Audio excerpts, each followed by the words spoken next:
오스만 제국의 황제들이 나란히를 의논하고 결정했던 토카프 궁전이 있습니다. 궁전의 규모가 정말 어마어마합니다. 궁전 안으로 들어가 보면 오스만 제국 황제들이 소장했던 각종 보석과 보물들을 전시한 세계 최대 규모의 보석관이 있습니다. 그곳에 들어가면 눈이 정말로 휘둥그레질 정도로 황금과 보석들이 많이 전시되어 있습니다. 여러 종류의 보석들 중에서 눈에 띄는 보석이 하나 있습니다. 세계에서 가장 크다는 86캐럿의 다이아몬드입니다. 이 다이아몬드의 유래가 참 흥미롭습니다. 구전에 따르면 한 어부가 다이아몬드 원석을 낚았는데 시장에서 숟가락 3개와 맞바꿨다고 해서 숟가락 다이아몬드라고 하는 별명이 붙여진 다이아몬드입니다. 세계에서 가장 큰 다이아몬드 중에 하나라고 하니까 어부가 다이아몬드의 값어치를 알았더라면 아마도 기절을 했을지도 모르겠습니다. 황금과 다이아몬드의 값어치는요, 시대가 변해도 달라지지 않습니다. 그 가치가 영원합니다. 그래서 사람들은 그 영원한 가치가 있는 황금을 갖고 싶어 하고 그 영원한 자리에 가치에 앉기를 원합니다. 그리고 그 앉은 사람들을 부러워하고 존경하기도 합니다. 그런데 지금으로부터 2000년 전에 그렇게 귀한 황금을 갖기 위해서가 아니라 오히려 황금을 아기 예수에게 드리기 위해서 아주 먼 길을 떠나온 사람들이 있었습니다. 그들은 동방박사들입니다. 이들은 별자리를 연구하는 천문학자들이었습니다. 그런데 유대인들의 관점에서 보면요, 이들은 하나님의 언약 밖에 있었던 사람들입니다. 이방 사람들입니다. 그리고 별자리 이동을 관찰하면서 점을 관찰하고 점을 치는 점성술가 이들 가능성이 매우 큽니다. 그래서 율법의 기준으로 따지면 이들은 우상 숭배자들이고 이방인들입니다. 하지만 그럼에도 불구하고 먼 길을 찾아온 동방 박사들은 아기 예수께 경배를 드렸다는데 우리는 주목해야 됩니다. 이들은 아마도 바벨론의 포로가 되어 끌려갔던 유대인들의 영향을 많이 받았을 것입니다. 포로로 끌려간 유대인들은 아주 절망적인 현실 가운데서도 장차 오실 메시아에 대한 분명한 소망을 두고 살았습니다. 그러던 중에 바사왕 고레스가 바벨론의 포로로 잡혀온 유대인들을 다시 본토 예루살렘으로 돌아갈 수 있도록 그들에게 아무런 조건도 없이 자유를 허락해 주었습니다. 하지만 왕의 마음을 움직이신 분도 하나님이셨습니다. 예레미야 29장 10절 이하에 기록된 말씀입니다. 바벨론에서 70년이 차면 내가 너희를 돌보고 나의 선한 말을 너희에게 성취하여 너희를 이곳으로 돌아오게 하리라. 여호와의 말씀이니라. 너희를 향한 나의 생각을 내가 아나니 평안이요 재앙이 아니니라. 너희에게 미래와 희망을 주는 것이니라. 너희가 내게 부르짖으며 내게 와서 기도하면 내가 너희들의 기도를 드릴 것이요 너희가 온 마음으로 나를 구하면 나를 찾을 것이요 나를 만나리라. 라고 말씀하셨습니다. 여기에서 중요한 것은 하나님께서 우리들에게 주신 것은 재앙이 아니라 희망이었다라고 하는 말씀, 그리고 평안이라는 말씀입니다. 그리고 여호와 하나님을 그냥 찾는 것이 아니라 내게 부르짖으며 내게 와서 기도하면 내가 너희들을 기도를 들을 것이다 라고 말씀하신 부분입니다. 너희가 온 마음으로 나를 구하면 나를 찾을 것이요 나를 만나리라 라고 말씀하셨습니다. 유대인들은 비참하게 포로 생활을 하다가 어느 날 갑자기 자유를 줄 테니 예루살렘으로 돌아가도 좋다라고 하는 바사 왕의 말을 들었을 때 얼마나 기뻤을까요? 여러분, 만약에 포로에게 어느 날 갑자기 자유가 주어진다면 그는 가장 먼저 무엇을 하고 싶어 할까요? 하고 싶은 일이 많이 있을 것 같지만 아주 오랜 시간 동안 시키는 대로만 수동적으로 살았던 포로에게 갑자기 어느 날 자유가 주어진다면 그들은 오히려 정반대로 아주 큰 공포심을 느낀다고 합니다. 당장 무엇을 선택해야 되고 무엇을 자기가 할 수 있는지를 한 번도 생각해 본 적이 없기 때문에 그렇습니다. 바사왕 고레스가 유대인들에게 자유를 선포했을 때도 아마도 그들은 그렇게 느꼈을지도 모릅니다. 그런데 예루살렘으로 다시 돌아갔던 유대인들의 모습 속에서는 전혀 그런 것들을 발견할 수가 없었습니다. 유대인들은 예루살렘으로 다시 돌아가서 가장 먼저 무너진 성전을 다시 세우는 일부터 했습니다. 그들은 여호와의 성전에서 다시 예배를 드릴 수 있다는 기대와 기쁨에 가득 차서 날마다 기뻐서 찬양하며 그리고 무너진 성전을 기쁨으로 재건축해 나갔습니다. 이와 같은 유대인들의 모습을요, 동방 박사들이 다 지켜본 것입니다. 어쩌면 그렇게 기쁘게 할 수가 있을까? 자유가 갑자기 주어졌는데도 그들은 불안해하지도 않고 여호와 하나님, 그들이 해야 될 일들을 그들은 척척 알아서 하는 모습을 보고서 동방 박사들은 굉장히 인상 깊게 나왔습니다. 유대인들이 그렇게 할 수 있었던 것은 그들이 포로의 생활을 하면서도 여호와 하나님이 주신 그 언약의 말씀, 예언의 말씀을 늘 가슴 깊이 묵상하고 되새겼기 때문에 그렇습니다. 별들의 움직임을 관찰했던 동방 박사들이었지 않습니까? 그들은 이방인들이었고 하나님을 믿지 않는 사람들이었습니다. 하나님의 언약을 붙잡고 하나님께 기도하고 부르짖고 찾고 구하는 유대인들의 모습이 그래서 낯설게 다가왔을지도 모르겠습니다. 그런데 그것이 그들에게 큰 충격으로 다가왔습니다. 그렇게 유대인들의 모습을 지켜보는 가운데 어느 날 별을 관측하다가 세상을 구원하실 메시아, 그 탄생을 알리는 아주 크고 분명한 밝은 별이 나타난 것을 발견했습니다. 별들의 움직임을 관찰했던 동방 박사들은 그냥 발견하고 그것을 연구한 것으로 끝난 것이 아니었습니다. 그것을 발견하고 가만히 자리에 앉아 있을 수가 없었습니다. 그 별이 인도하는 곳을 따라가면서 먼 길을 나서기로 결심했습니다. 그때 아기 예수님을 찾았던 동방 박사들에 대해서 성경에서는 많은 정보를 알려주지 않고 있습니다. 그러나 분명한 사실 한 가지가 있습니다. 동방 박사들은요, 메시아의 오심에 대해서 성경에 분명하고 정확한 지식과 정보를 가지고 있었던 사람들은 아니었다는 것입니다. 모든 것이 다 모호했고요. 모든 것이 다 불확실한 상황에서 길을 떠났다라고 하는 것입니다. 사람이 이성적으로 생각하고 판단을 해도 쉽게 이해할 수 없는 행동들이었습니다. 그들이 믿음이 있었던 사람들도 아니었습니다. 그들이 메시아를 만난다고 해서도 유익하고 그들에게 이득이 될 것 아무것도 없습니다. 그들이 아주 위중한 중병을 앓고 있어서 아기 예수님을 정성껏 경배하게 되면 병든 부분이 나을 수 있다라고 하는 그런 기대를 가지고 있었던 사람들도 아니었습니다. 그래서 참 궁금합니다. 동방 박사들이 자신의 수고와 희생을 감내하면서까지 그렇게 머나먼 길을 나섰던 이유가 무엇이었을까요? 성경은 그것에 대해서 분명하게 전하고 있습니다. 2절 말씀에서 그것이 기록되어 있는데요. 우리가 동방에서 그의 별을 보고 그에게 경배하러 왔노라 라고 하는 말씀입니다. 그들은 별의 움직임을 관찰하면서 점을 치는 사람들이었습니다. 온 세상을 구원하실 아기 예수님의 나심도 별의 움직임을 보면서 그냥 그 별을 따라간 것입니다. 하지만 본문이 증언하는 것은요, 그들이 그 별을 따라서 그냥 아기 예수님이 탄생하신 곳을 따라갔다가 아닙니다. 본문에 등장하는 동방 박사들은 그 별을 보고 따라가서 경배하기 위해서 그곳을 찾아갔다라고 성경은 분명히 기록하고 있습니다. 오늘 본문에 등장하는 동방 박사들, 그리고 헤로단, 그리고 유대 지도자들은 똑같은 공통점 한 가지를 가지고 있는 사람들입니다.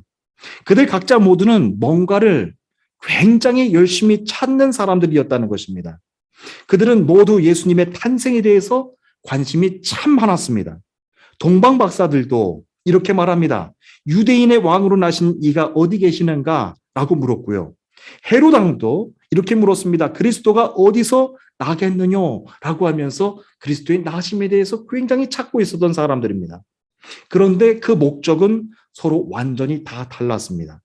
동방 박사들은 아기 예수님을 찾아가서 경배하기 위해서 그를 찾아갔고요. 하지만 헤로당은 아기 예수를 찾아 죽이기 위해서 부지런히 아기 예수님이 나실 곳을 찾았습니다. 헤롯은 유대의 왕으로 태어났다라고 하는 소식을 듣고 소동을 벌이며 난리법석을 떨었습니다. 장차 유대인의 왕이 될 그 어린 아기를 죽이기 위해서 칼을 뽑고 그리고 실행에 옮겼습니다. 여러분, 역사적으로 봐도요, 베들레헴에서 2살 아래 그 모든 어린 아이들을 학살한 그 사건에 대해서 역사는 아주 심하게 비판합니다.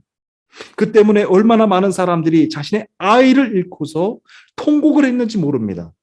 예루살렘 베들레헴 땅에 통곡하는 소리가 가득 찼습니다. 헤롯 왕을 보좌했던 대제사장과 서기관들은 구약의 말씀에 대해서 아주 능통한 사람들이었지 않습니까? 그리스도가 어디서 나겠느냐? 라고 하는 질문에 그들은 이렇게 답변합니다. 미가서 5장 2절 말씀을 인용하면서 메시아가 유대 땅 베들레헴에서 태어날 것을 분명하게 전해줍니다. 베들레헴 에브라다야. 너는 유다 족속 중에서 작을지라도 이스라엘을 다스릴 자가 네게로 나올 것이라. 그의 근본은 상고에 있고 영혼에 있느니라. 라고 하는 말씀을 인용하여 전했습니다. 뿐만 아니라 그들은 예루살렘 성에서 베들레헴으로 내려가는 길도 잘 알고 있었던 사람들입니다. 조금이라도 아기 예수님을 보고자 하는 마음이 있었다라고 한다면 반나절이면 충분히 다녀올 수 있는 아주 가까운 거리입니다. 하지만 그렇게 가까운 거리였음에도 불구하고 그들은 다녀오지 않았습니다. 그들은 구약의 많은 예언의 말씀을 알고 있었으면서도 그 자리를 떠나지 않았습니다. 예수님을 경배하지 않았습니다. 그들은 앞으로 오실 메시아를 기다리는 것보다 현재 누리고 있는 자신의 자리가 더 중요했기 때문입니다. 성경에서 아무리 메시아가 오신다라고 예언을 말씀을 전하고 있더라도 지금 자신의 자리가 너무너무 중요했던 것입니다. 오늘 우리들에게 전해주고자 하는 도전의 말씀입니다. 예언의 말씀, 하나님께서 주신 그 말씀들을 우리 모두는 다 가슴 깊이 지키고 있습니다. 그러나 그것보다 더 중요한 것, 내 지금의 자리를 지키는 것이 더 중요하다라고 사람들은 생각합니다. 그래서 그들은 아기 예수님이 계신 곳을 알고 있었고 반나절이면 갔다 올 수 있는 짧은 거리였음에도 불구하고 그들은 다녀오지 않았습니다. 그냥 아는 것으로 그냥 끝이 났습니다. 여러분, 현재 내가 앉아있는 이 자리가 너무나도 익숙해지면 익숙해질수록요, 하나님께서 나를 향하셔서 섭리하시고 앞으로 행하실 그 일들을 위해서 동방박사들처럼 앞으로 걸음을 내딛고 희생하고 수고를 결단하는 일이 점점 더 어려워진다라고 하는 것을 우리는 기억해야 됩니다. 그러나 동방박사들은 예수님의 탄생을 알리는 그 별이 움직일 때마다 자신들이 서 있는 위치도 조금씩 그 별을 따라 움직여 나갔습니다. 그때마다 그들은 모호한 그 길을 걸었지만 그들은 희생을 감내하고 결단하고 또 나갔습니다. 동방박사들은 이방인들이었음에도 불구하고 먼 길을 그렇게 고생하고 감내하면서 아기 예수님의 계신 곳까지 다가갔습니다. 그의 말씀은 이렇게 전합니다. 저희가 별을 보고 가장 크게 기뻐하더라. 그들은 아기 예수님이 나신 것을 보고서요, 그냥 방문하기 위해서 찾아간 것 아니었습니다. 저희가 별을 보고 가장 크게 기뻐하더라. 성령께서 그들의 마음에 큰 감동을 허락해 주셨습니다. 황금을 찾아서 기뻐했던 것이 아닙니다. 그들이 별을 보고서 아기 예수님이 나신 것을 보고서 가장 크게 기뻐했다고 했습니다. 저는 이 말씀 속에서 큰 도전이 됐어요. 내 인생 가운데서 가장 크게 기뻐했던 적은 언제였던가? 한번 생각해 보았습니다. 그냥 기뻐하는 것 아닙니다. 동방박사들처럼 그 별을 보고 가장 크게 기뻐하고 또 기뻐하였더라라고 기록할 정도로 내 생에서 기뻐하고 또 기뻐했던 적을 생각해 보니까 그렇게 크게 와닿는 장면들, 와닿는 시간들이 없음을 고백하게 됩니다. 아마 동방박사들이 그렇게 다시 한번 물어봤다라고 한다면 그들은 다시 분명하게 말했을 것입니다. 아기 예수님을 보고서 기뻐하고 그렇게 기뻐하였노라고 말입니다. 아기 예수님을 기다리는 지금 대강절기의 기간을 지나고 있습니다. 우리는 얼마나 기뻐하면서 우리는 얼마나 찾고 또 찾으면서 주님을 기다리고 있는지 오늘 이 말씀을 통해서 다시 한번 물어보기를 원합니다. 황금을 찾아서 기뻐하는 사람들이 있습니다. 황금을 찾기 위해서 희생을 각오하는 사람들이 있습니다. 하지만 주님을 찾고서 기뻐하는 것, 주님을 찾기 위해서 각오하며 결단하며 희생하는 사람들이 얼마나 많이 있을까요? 다시 한번 이 예배 가운데 주시는 큰 도전의 말씀이 저와 여러분 모두에게 전해질 수 있게 되기를 바랍니다. 그들이 별을 보고서 처음 길을 나섰을 때는 모든 것들이 다 모호했습니다. 그들의 지식이 있었던 것 아닙니다. 예언의 말씀을 가슴에 품었던 사람들도 아닙니다. 길을 나섰을 때는 모든 것이 모호했고 불분명했고 보이지 않았지만 아기 예수님의 실체를 보고 나서는 자신들이 걸어온 그 길들이 확실하게 해석이 되는 거예요. 오늘날 믿음의 사람들에게 가장 큰 위험은 무엇인가요? 내가 예수님을 믿으면서도 불확실한 이 시기를 걸어가면서도 지나온 자신의 시간들이 해석이 안 되는 거예요. 여러분, 모호한 이 시간을 걷는 것 세상 사람들과 믿음의 사람들이 똑같습니다. 그런데 믿음의 사람들이 오늘 이렇게 기쁘게 담대하게 걸어갈 수 있는 이유들은 모호한 이 시간들을 보내면서도 지나온 그 시간 동안 하나님께서 나와 함께 하셨고, 지나온 그 시간 동안 하나님께서 인도해 주셨고, 하나님께서 그 섭리하신 그 시간이었다라고 하는 것을 해석할 수 있는 그 믿음의 힘이 있기 때문에, 그 믿음의 지혜를 주셨기 때문에 오늘도 담대하게 살아갈 수 있는 그 믿음의 기쁨이 오늘 우리들에게도 있는 거예요. 터키에서 살아가는 것, 앞날의 모든 것들이 다 모호한 것 같습니다. 다 정해지지 않았습니다.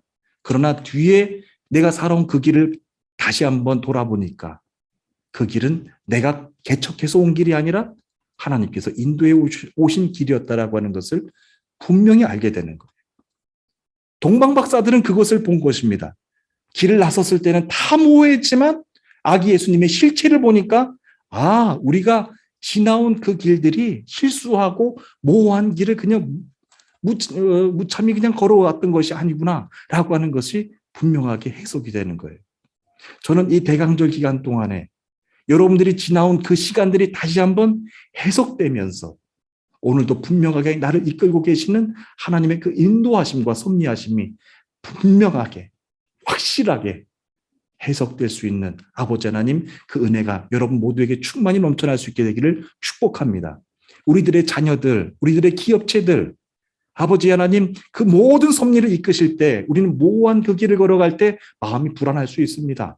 그러나 돌아온 길을 다시 한번 확인해 보십시오. 그 길은 나 혼자서 개척해온 길이 아니었습니다. 여호와 하나님께서 말씀하셨고 섭리하셨고 인도하셨던 여호와 하나님의 길이었음을 우리는 분명하게 깨닫게 되는 것입니다. 이 대강절 기간이 그래서 우리들에게 다시 중요한 의미로 세워지게 되는 것이죠. 어제 태평교회 현지인 교회에서 오주전 목사님의 따님인 세부시 자매의 약혼식이 있었습니다.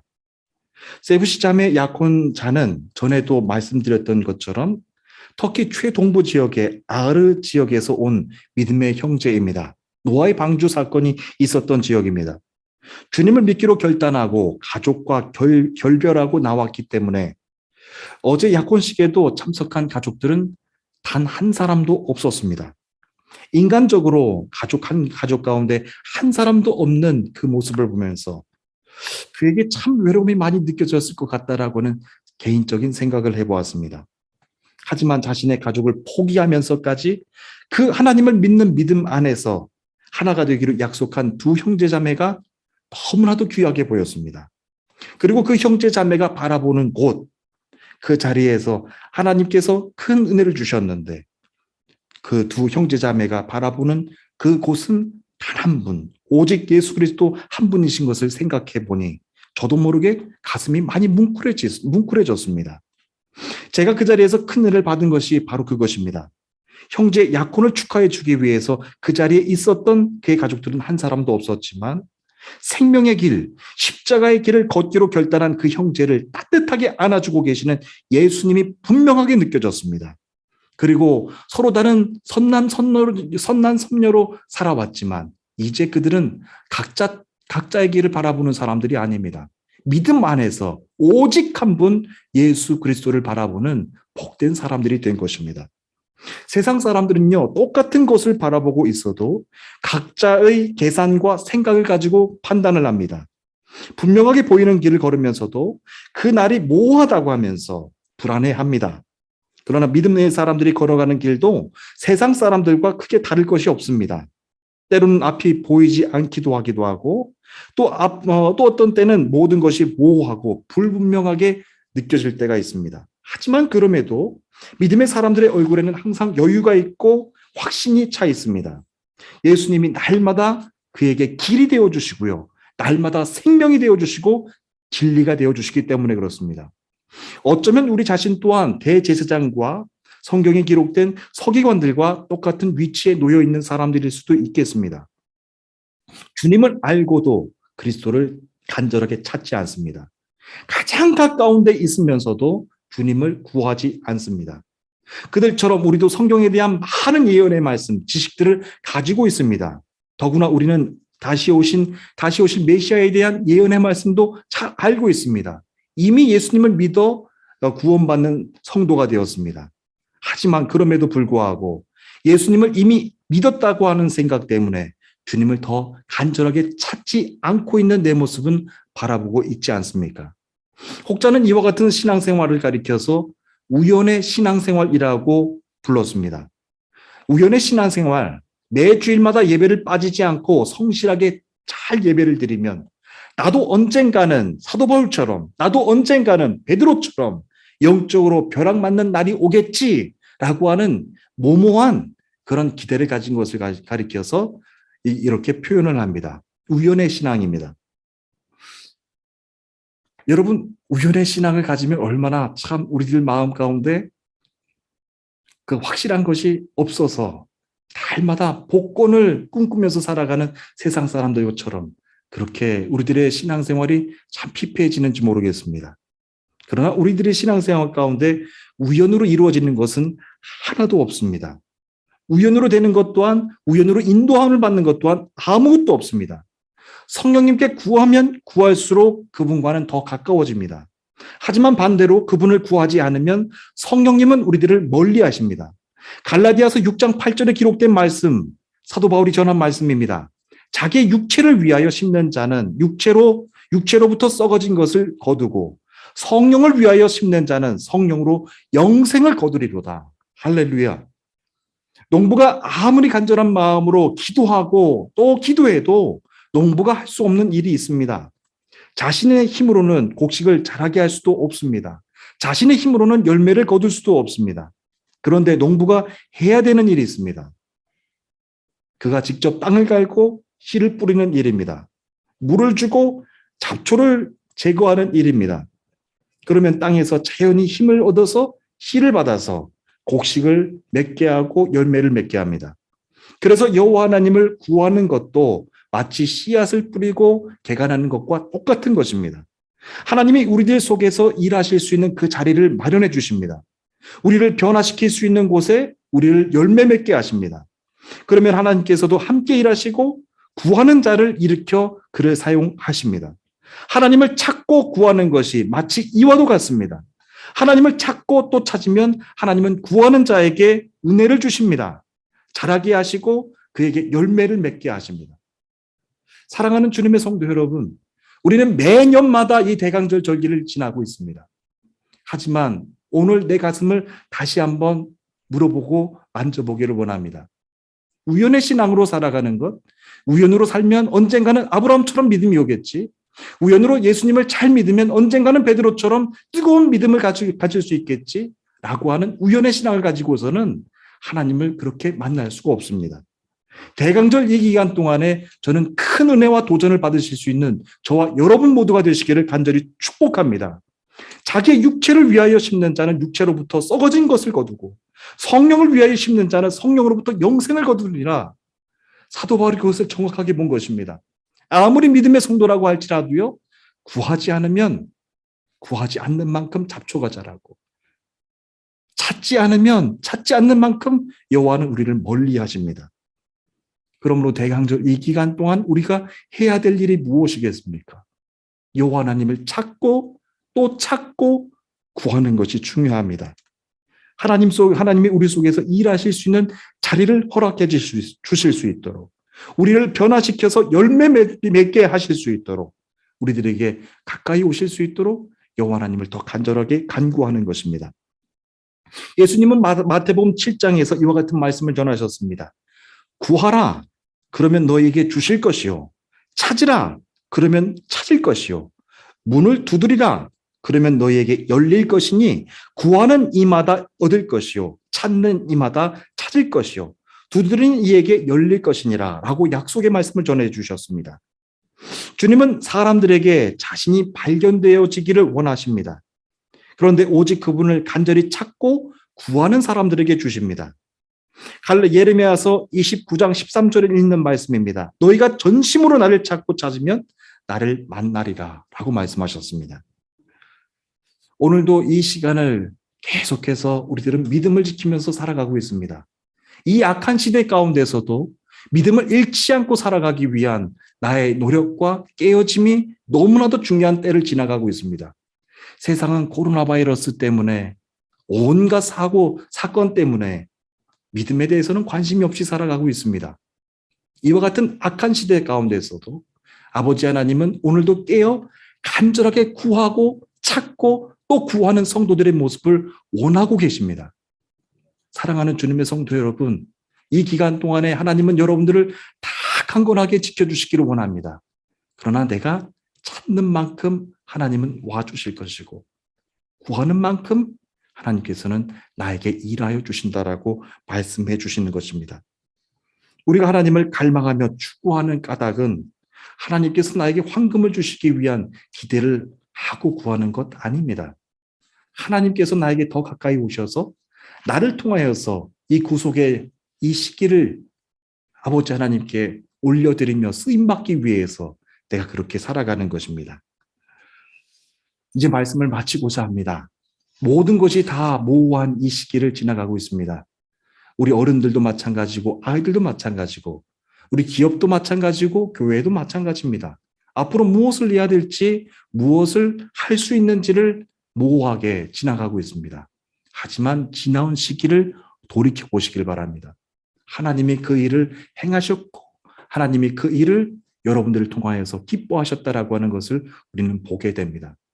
그러나 현재 내 위치에 너무 안일해 있는, 그래서 내가 앞으로 하나님의 섭리를 위해서 일하지도 못하는 그런 무능한 신앙인들이 되지 않기를 간절히 소원합니다. 항상 깨어서 동방박사들처럼 앞으로의 어떤 수고와 어떤 희생과 어떤 인내가 있을지는 알지 못하지만 그 언약의 말씀을 분명히 붙잡고 앞으로 나아가 하나님께 쓰임받는 복된 성도님들 되시기를 축복합니다. 우리 다 함께 기도하시겠습니다.